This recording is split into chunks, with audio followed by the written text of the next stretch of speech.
Well, hello everyone, and welcome to Creating Digital Music Using Online Software and Apps. If you're watching this live, then you are in the right place if this is where you meant to be. If you wanted another session, you're going to have to go back and check your set of links to see if there's a different session you meant to attend. If you're watching this on catch up, remember, just like live, you can pause, rewind, and pull parts of it out later.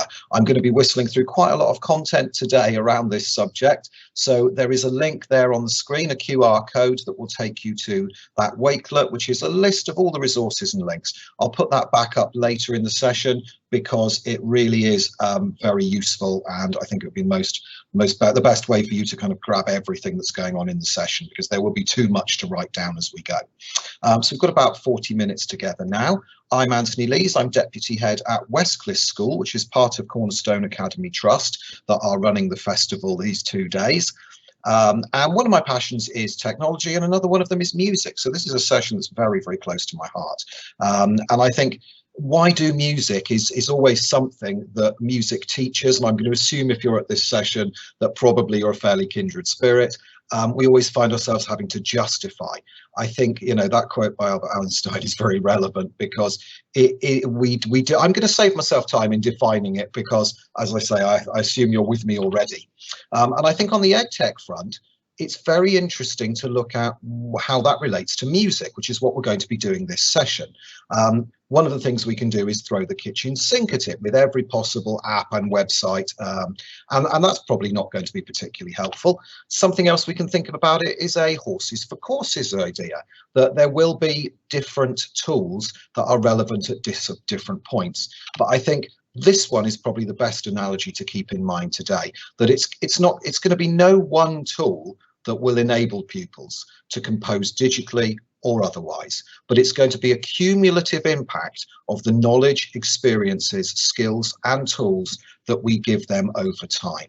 And with that in mind, as I say, that's why we're not going to spend a huge amount of time looking at any particular one tool, but we're going to talk about the role of technology in the teaching and learning of music generally. And we'll start off with the planned curriculum. So first of all, thinking about composition and how that fits into it, here is a document that shows a slightly unusual route of Bloom's taxonomy of thinking skills. Not the original 1956 version, but based on the revised more recent version that gives us that idea of creativity being at the very top. And when we're looking into the purpose of composition, actually music ticks so many of these boxes of things that we hold dear and core and fundamental to teaching and learning in general, not just to music. But when we look at this and look down that creating strand about adapting, animating, building, collaborating, composing, constructing, designing, developing, devising, directing, and I've just got to the D's, you know, without looking at the evaluating, analyzing and applying strands either, so many of those high order thinking skills that are so important to us at this time of not just blended and virtual learning, but at this time of developing 21st century skills in our learners. Music, and especially composition, ticks so many of those boxes. So I'm going to go right back to the 1999 programme of study now, for those of us that remember it coming out. As it says there, the highlighted part of that programme of study enables personal expression, reflection and emotional development. Interrelated skills of performing, composing and appraising. So important. There's so few subjects in the curriculum that give us a chance to do this. And relating to that, the National Music Plan 2011, a little bit more recent, had that model of children learning instruments in class, some of them taking it more seriously, going on to one-to-one and small group lessons, and then into ensembles at a school and local and county level. And that was one of the aims of the music plan. That we'll be looking at a little bit later, around that idea of developing musicians and musicianship and giving learners a chance to consider themselves as musicians right from the get-go. And in that same document, the idea about how this impacts on teaching. So it needs to be supportive and provide space for children to be creative, to include group activity to help build social skills. for those who go on to have careers in music, and for those who pursue it for enjoyment. So I'm just going back to that previous slide for a minute and just relate to what that classroom looks like. A combination of classroom teaching, instrumental and vocal tuition, opportunities to play in ensembles, the chance to learn from professional musicians. And I relate that to myself to when I was a child, and there used to be roller discos and shell suits and things like that. One of the roller discos I went to, this dates me now, was called Organised Chaos. And I feel a little bit like that's what often we perceive music lessons to be, that there's noise going on, there's different activities, there's a range of things, a circus of different things going on. And I think this model for me really is something I've used for a long time, and I pass on to all of the teachers in the trust. And when we look at music as a subject, it's around how to consider all the time, think about what is that student, that pupil doing at that time. Help them to anchor themselves in what part of this cycle of musical creation are they working on at the time. And what are we as a group working on at the time that we can then later reflect back on when we move between them? So there's a time in the lesson when we're gathering ideas, a time when we're composing, a time when we're arranging that idea for who's in our group, a time when we're performing it back, a time when we're listening to others and being the audience and then evaluating what they've done. So that cycle that then leads back to ideas, I think, is really key and really important. So I'll put that in the wakelet as well. Now, from that, I've always worked towards a model that looks a little bit like this, that again I'm very happy sharing, because I think it really helps us with the idea that in a curriculum that fosters creativity, you do need that scaffold and structure. You do need that model to hang what you're doing off. So after that creative input down the left side, immersion in one of those things, all of those different aspects and elements of music that are around the outside, we want to push them through one of those models in the middle, something that will help children and pupils and students organize their thinking and create in a way that has a little bit more structure to it. So I'm very much thinking as a primary school level for this, and I know beyond that they reap the rewards of the sort of things we're talking about now. So for me then, I'm looking here at musical elements and being really clear with children about what they are. That poster on the left is well known from the internet. You can find that absolutely anywhere. The cards in the middle are some chance cards that I've designed, and again they're in the wakelet, that I've used for a long time to help prod discussion with children. So we'd often take one out of a box and have a talk about a piece of music we're listening to and take it in turns, almost like it's sort of a roulette of which one we take out, because it prompts discussion and thinking really well. And then on the right, those instrument identification cards that are a big set that you'd find linked in the document, that I made some years ago when it became really apparent that children needed help discussing the language of instrumentation and the language of man-made and natural, and of percussion and concussion and materials and ways of playing and parts and all of those things that are really important. So let me come out of this for a minute. There's the wakelet, the document that you will access later. I'm just going to put that out the way for now. And the first thing we're going to think about are elements of music. So I just want to bring some different technologies to light straight away. This first one is ClickView, and ClickView are a subscription video service that have their own content and let you add your own.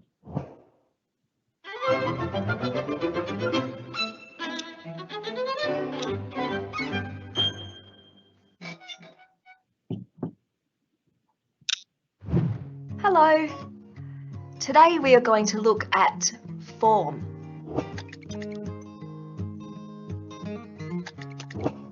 Do you know what music?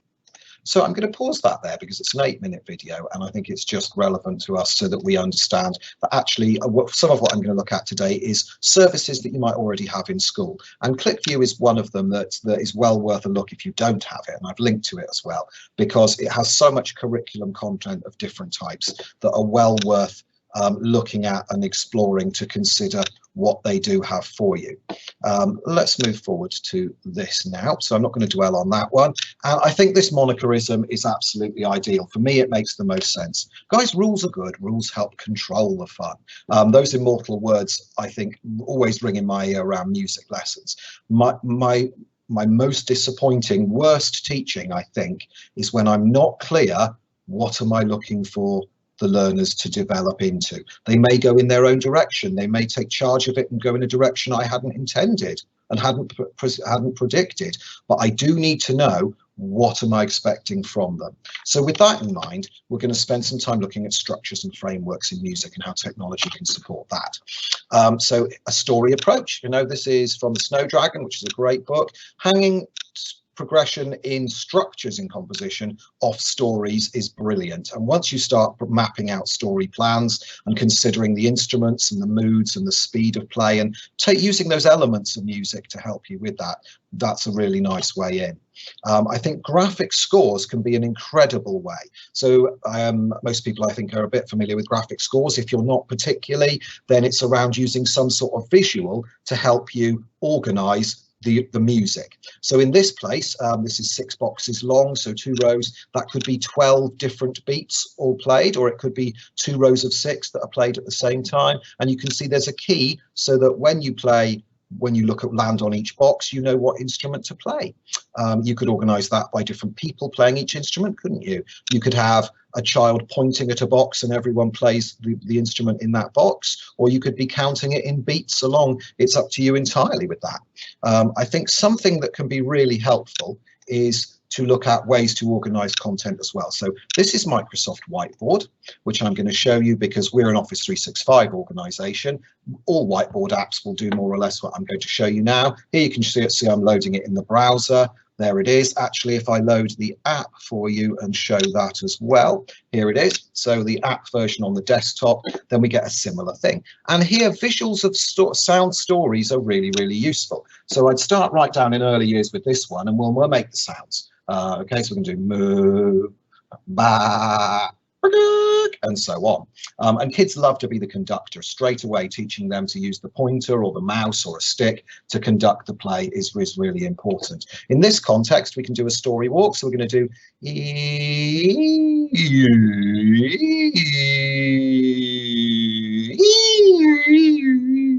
and so on. And you can see we can do all sorts of things. And straight away, we have to start applying meaning to graphics. I chose to make the height of the graphic the pitch, but you can change that, can't you? You can have it to do with dynamics or whatever you want. You have to straight away agree when there's a gap, what do we do? When it's a gradual change, what do we do? When the letter that we're doing its changes. So things like that are brilliant. And a whiteboard app such as this is really useful because you can share with other people. So we could add in other learners or other people here, and they can collaborate on something together. Kids love this because you can then get them to play each other's. You can get them to compose for each other and conduct each other, and it's a really nice way of sharing that type of technology that's really, really helpful. If I bring this back to PowerPoint now and look at this, so let's move forward. Here you can see just in PowerPoint, very scruffy digital inking. So I did it on my Surface that's got a pen with it that I can digital ink on, and here I've just scribbled it out. That doesn't mean much, but if I show you now in PowerPoint, inside the draw menu is an ink replay tool.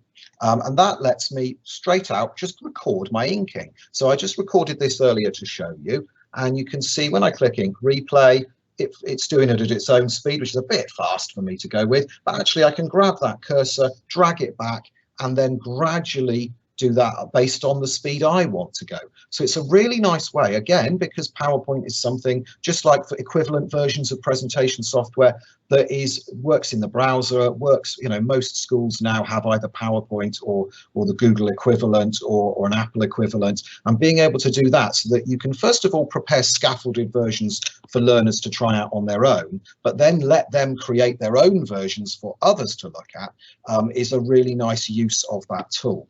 Now, I talked about other technologies that you might already have, and companies like Espresso, that is Discovery Education, or Purple Mash, which comes from Too Simple, are subscriptions that a lot of schools have. And there's some overlap in their content, although lots of it is very different.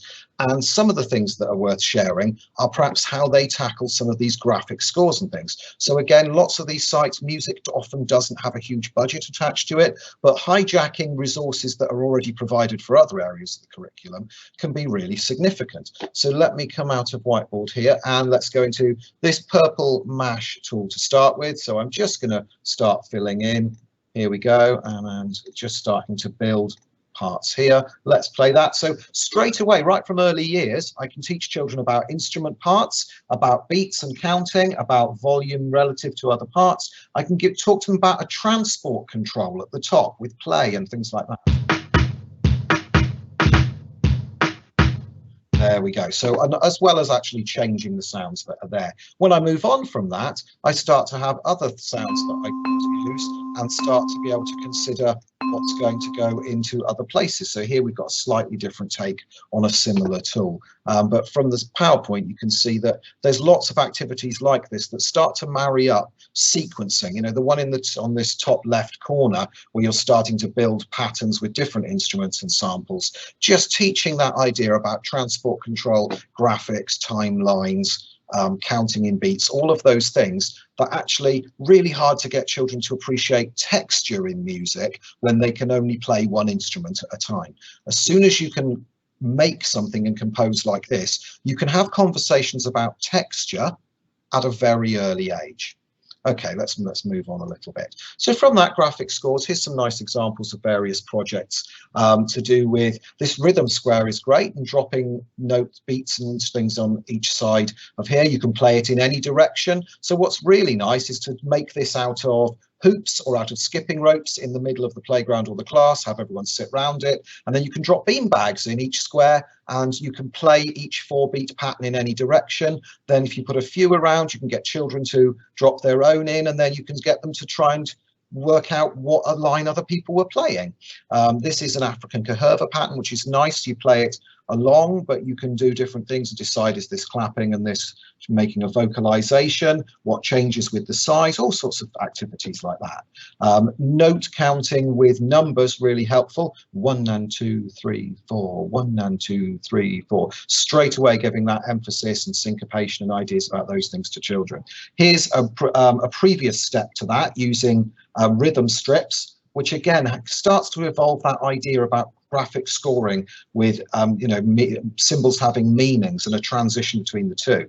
Something that I really like again is all sorts of variations on this with children, like this rainforest journey idea. You can see there's some steps that might happen in the journey there that you can put along the top, and then again players down the side rather than instruments. And how can you do this? Are we going to draw something, take a photo of something, put an instrument in there? That progression from what we were looking at here and what we're looking at here is really significant, because it just takes that analog and digital and makes them related again. Graphic scores in general I'm a big fan of. So here's two different, actually Anthony Brown books, both of them, which are brilliant for music, looking at taking parts of a story and using them to form structure for composition, looking at writing, what would you write down in these boxes? Would it be feelings? Would it be the instruments that would play to sound like that? Would it be things that people said, or how would you organize that?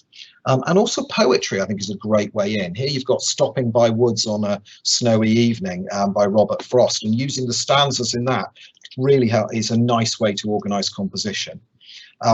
As we talked about before, it's no one thing.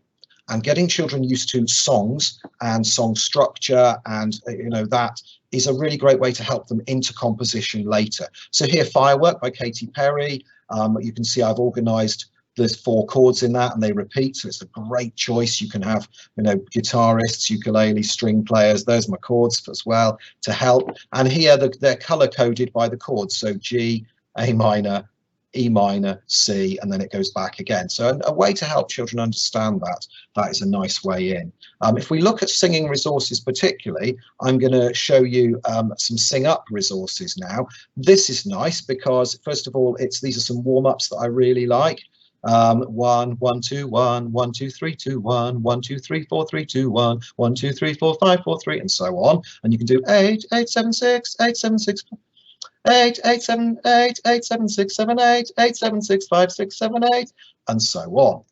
1 1 2 1 1 2 3 2 1 1 2 3 4 3 2 1 1. Let's just One, one, two, there we go. So that Sing Up resource really helpful, and for people that aren't confident and comfortable singing in front of others, it's a really nice way to have those resources to support you. So something that we're going to have, I'll just escape that for a moment to have a look at, is what that looks like. Let's come out of here and go into, here we are, Sing Up. So Sing Up, if you haven't seen it before, is a subscription site for schools that has all sorts of resources that support singing in all its forms.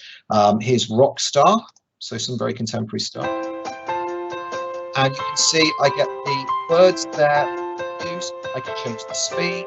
I can alter whether I'm putting backing track or this track, or have synthetic, which is an instrument. There's a girl in the backyard banging on her drum, sitting in a junk pile, laughing at the sun, singing, I just want to be a rock star. It's really helpful to me, and I can download all of those versions of the tracks, including the lyrics. I can build playlists, which is really helpful as well. Let's look at a slightly different version of this. This is Winter Night, which is absolutely beautiful. And here you can see I've got actual notation now. So it's going to move through that and highlight it as I play. Which version am I looking at? Let's see. Performance tracks, so we'll hear the voices as well. And again, I can have people pop out, wave tape as well. So there's a huge amount of resource there that is really helpful. Again, echo tracks as well, all sorts of things that really make a difference for learners. And if I just pull up a notebook, here we go. So this is a OneNote notebook that's an example class notebook here that has some song progression ideas in it. So let's make this a bit bigger so that we can see. So all from the Sing Up, just by downloading their tracks and lyrics, we're looking at Grand Old Duke of York, going into something like Annis the Camel, counting songs, Rockstar, single verse and chorus songs, Eye of the Tiger, a bit more challenging, Jellicle Cat, something really challenging from Cats. But just to get that idea of how do songs evolve, looking at that. And when we look at something at Charanga in a moment, that will show us some different ways that we can do that. So let me come out of that now. And I'm just going to show you rounds, so this page that I've thrown together, because rounds can be a really good way into these things as well, especially at early years. Here we go, London's Burning, Slap, Stamp, Slap, Click, which we'll come back to later. Drunken Sailor, which starts to have that ostinato idea of repeating, Dip and Swing. We'll come back to all this, but I just want to talk to us and highlight them for now. Okay, let's come back to there, and we're going to look at Charanga. Now, Charanga, this is at the Devon Music Interactive site at the moment, is a service schools can buy into as well. And this can be tremendous. So they do have a very similar service to Sing Up as part of their site, but they also do all sorts of other things. So I'm going to go down here and find Ride the Valkyrie. That's what I was looking for. So they have a whole curriculum resource, planning as well, all sorts of content for that. Let's just refresh this. Seems to have frozen out. Oh, here we go. It's just reloading.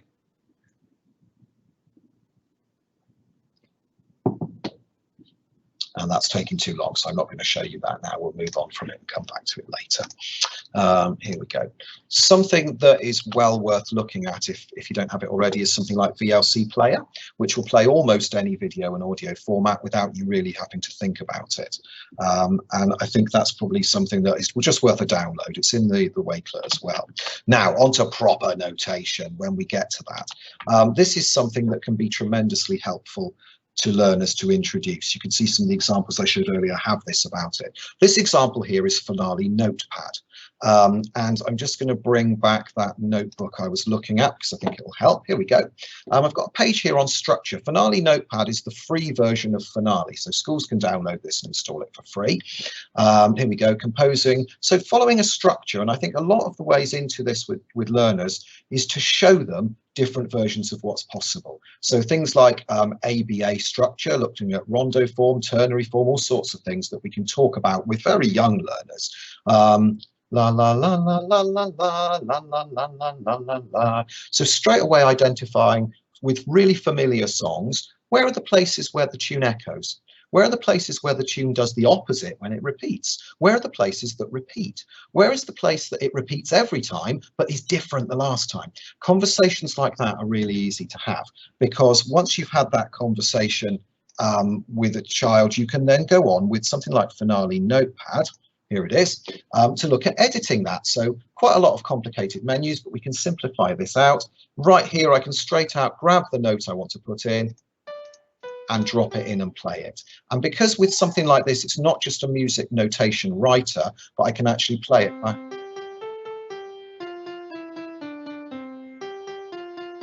There we go. I need to adjust the tempo of that a little bit. But you can see straight away that it's something that I can work on with learners. I can give them the first couple of bars and say, make up a new ending for me based on these rules we've agreed. So back to the monochorisms about what are the rules that we've noticed? How can we interpret them a different way? And to my mind, identifying the rules and then interpreting them a different way is an enormous part of what we can do in music to help. There we go. I've increased the view to 200 and it makes it feel a lot more warm and cozy straight away with you to use with learners. No, we won't keep that. So that can be really, really helpful.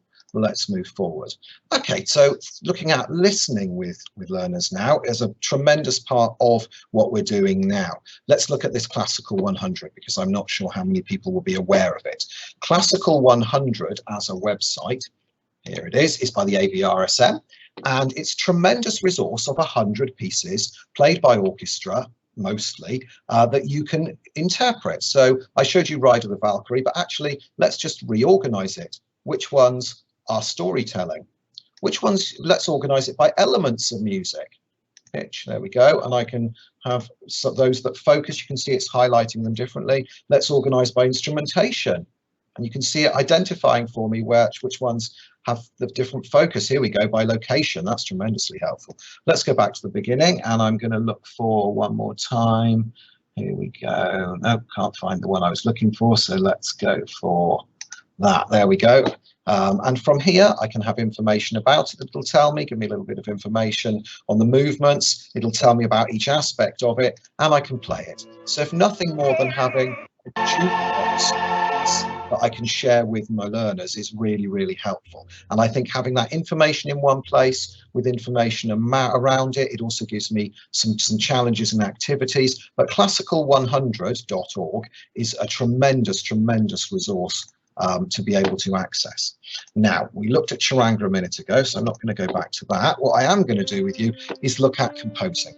And pentatonic scales are something that comes up a lot in Key Stage 1 and 2, partly because they follow that monochorism of rules control the fun really easily. That idea of taking notes and following them in a new order. So here's our C major scale, and then C, D, E, and then the G and A, rather than the F, and just those 5. So pentatonic 5, here we go. Actually, if I now just over the top of this, pull up this piano, Pulse Piano Pro is a really nice app on Windows.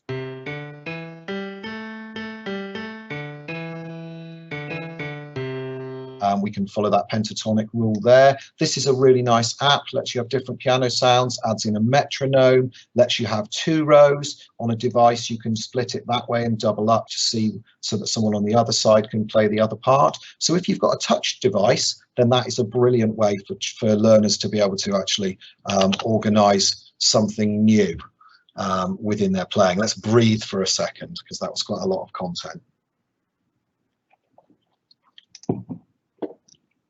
Okay, so what we're going to have a look at now is the idea of working with learners around it. And this model, I think, is really relevant because in a normal either paper or digital way of working, teacher would hand out a single resource maybe, a group of learners would collaborate on that task, and then the teacher would review it. So it may be they all work on playing a piece together and composing it, then they perform it as a small ensemble, and then the teacher sees that performance. More often than not now, what we want is for children and learners to work on individual work, where they might be working on their task each. And actually then the teacher wants to review all of them.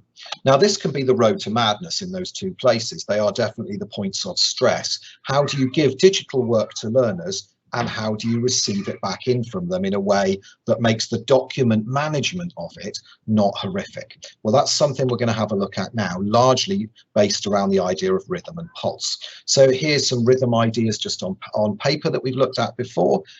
We've looked at some of these graphic scores into this before. What I'd like to share with you, I think, is looking at how voice applies to this. So the first thing I'm going to show you is Audacity. If you've not come across it before, it works on Windows and Mac. It's an audio recorder, lets you multi-track in the same way as the old 8-track kind of ideas, although it'll do lots of tracks. You can use this to go on sound walks with children, body percussion recordings, performances, self-review their own performance back to themselves, listening tasks, and it's great to get used to interpreting these wavetable graphics. So something we're going to start off with now is looking at, let me just open Audacity. Let's bring a version over that you can see there. Oh, not that, that's the store. Let me find the one to start with. Right, here we go. So this is, first you make your fingers click. So I put in a click track to help me, but let's just hear what happens. First you make your fingers. Let's go back to the start. First you make your fingers click, then you stamp your fingers click, then you stamp your slap your knees and clap. First you make your fingers click, and then you stamp your feet. Okay, so we've started there to explore the idea of recording more than one part to make myself make a round, or I could copy and paste it. Actually, here you can see there's no lead in there, so I copied and pasted that just like I would in Word or anything else, and got that idea of kids starting to read wavetables, looking at thinking about being on the beat, looking at lining things up. It's a really good lesson, Audacity, in starting to understand what you can do with that. And I can make a bigger version here. You can see I've made some extensions, looped it and repeated it. So starting to get children used to that idea is really, really helpful. Let me bring up, let's see, here we go, Canoe Song. And I wanted to start here having that idea about ostinato. So let's play it from the beginning. We'll just unmute.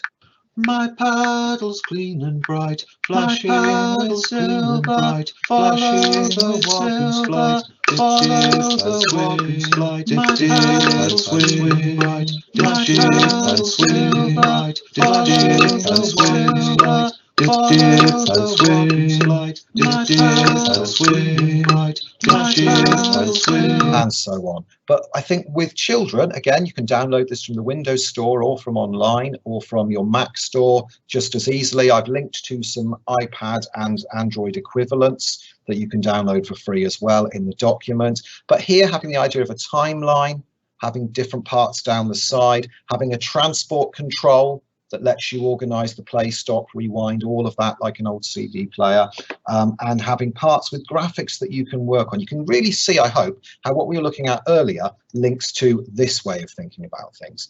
Now, when I bring this over, oh, that's my PowerPoint, wrong one. Let's bring this over. Then it's a different song, similar idea.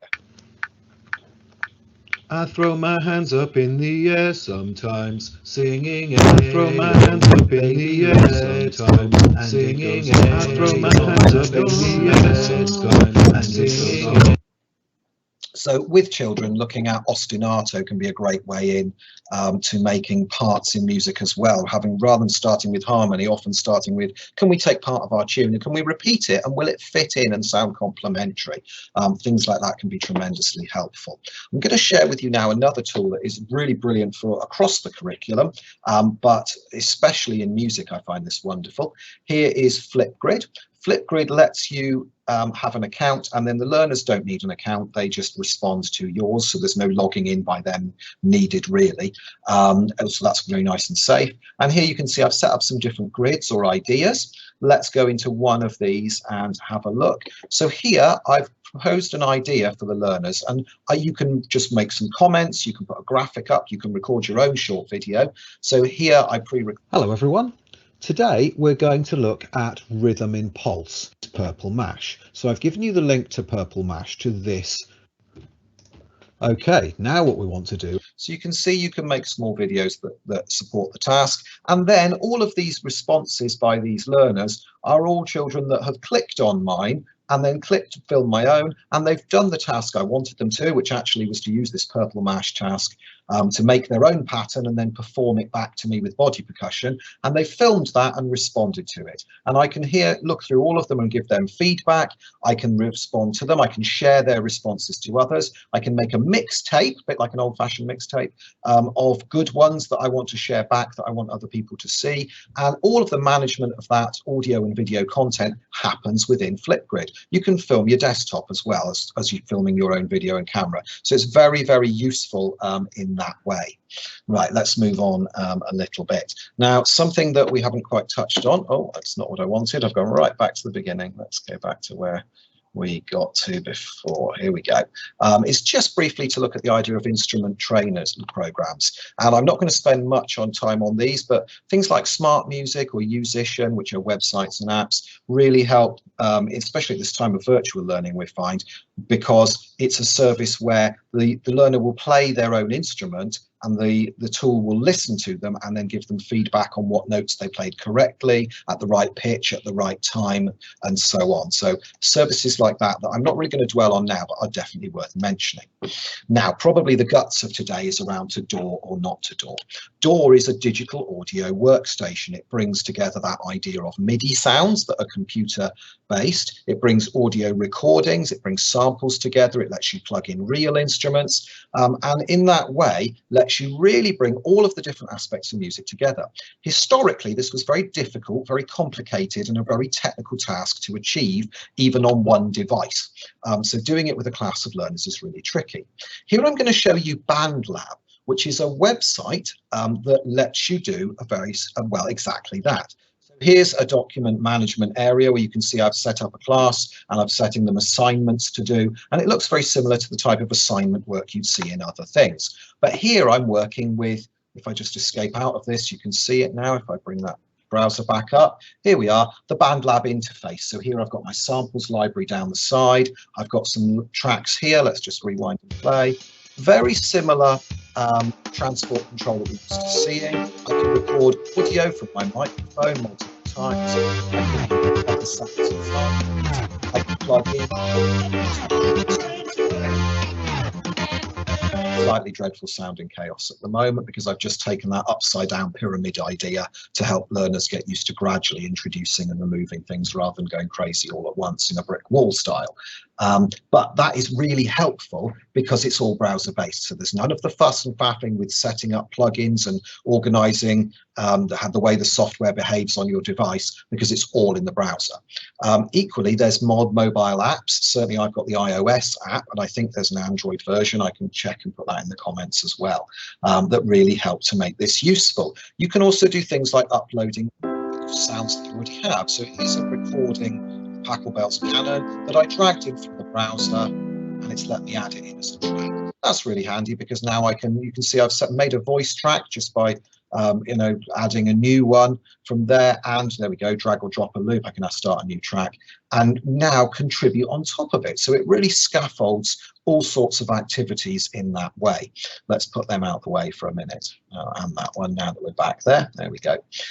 So that is tremendously helpful. Let's go back here, looking at browser-based versions. I've named some other browser-based tools that are really useful in the chat as in the document as well. Here's a different one. This is ZenBeats. Now this is a Windows app that let me just bring out on top to share with you as well. And ZenBeats used to have an entirely different name. Where is it? Where have I put it? Can't quite work out where I've put it now. I think it has come on top. That is really useful because it lets you can see this app version looks really similar on an iPad, on a Windows device, on a Mac, all sorts of devices where it looks really similar. And that's one of the great innovations in modern software, that they've gone out of their way to make it look very similar in whatever device you're using it on. Right, here we go. So I've just played with the drum tool there, rather than moving further into it and starting to look at building structures and sections. But actually, ZenLab by Roland is a really, really useful tool to get used to looking at. Another one that takes this but slightly simpler is Musical Sketchpad. Musical Sketchpad, if I just play this, you can see I've just sort of dragged in the default things here. You can see I've got tracks. if I click on one of these, let's stop that for a minute, I can go in and edit it. So let's look at editing that track. Here we go. Step sequencer and open that up, and it's really going to let me go in and do the piano roll feature of editing those tools there, which would be really helpful to me. So Musical Sketchpad, another freebie. Roland's Zendesk, Zen Beats, is a free offer at the moment, but there are subscriptions that you can take out within it to help you. Now, if I move on from that with something like GarageBand, which has been free on iOS in the last couple of years, this takes it one step further as well. Just like Zen Beats, you can play real instruments. So there's a picture of a chap opening up the piano virtual instrument and playing that piano as part of it, which is a really useful thing to be able to do. And that prepares learners for things like this, like Ableton Live, that are much more grown up and expensive, but don't need to be tackled in quite the same way.